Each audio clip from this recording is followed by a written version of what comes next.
Now, your local weather with the KX Storm Team. Well, there's an Alberta clipper heading towards North Dakota, and for those of us who really aren't looking forward to any snow or rain, it'll miss a lot of us, but not all of us, and we'll get to that in just a moment, but it is on the way.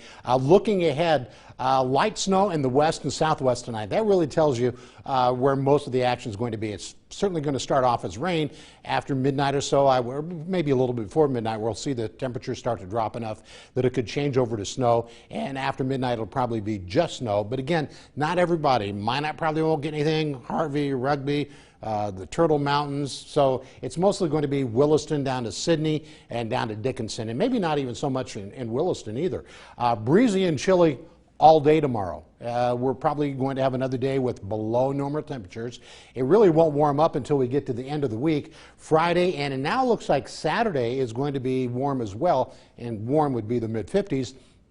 The problem with Saturday is it could be crazy windy on Saturday. Right now we're looking at the temperatures, most everybody in the 40s right now, but if you look to the east of Highway 83, well, there's a couple spots we're not getting any data from this hour, but Harvey at 36, I think Rugby was at 35 when the last time I saw it there. So we have some chilly air, but it's not a real big spread in the temperatures like the past couple of days. And right now the wind is mostly 5 to 10 miles an hour.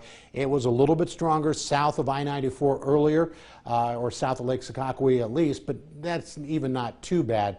And when we look at the radar and the satellite, so we see the cloud deck starting to move in. Now we're seeing a couple of returns down to the southwest. However, the air's pretty dry, and most of that's probably not reaching the ground at all. That's reaching the ground, so let's take a little closer look at that. It's getting to about Wolf Point right now, it looks like, and Culbertson. It's having a hard time pushing east at this point, but it will during the next several hours. So when we look at the precision cast by 7 o'clock, it's not a real wide band, but you can see some yellows and some orange, so there might be some moderate rain shower, at least in northeastern Montana. And as we get to about 10 o'clock or so, there's going to be an area where it starts to change over to a little bit of snow, a little heavier rain down towards Dickinson and through Sydney, possibly around Williston.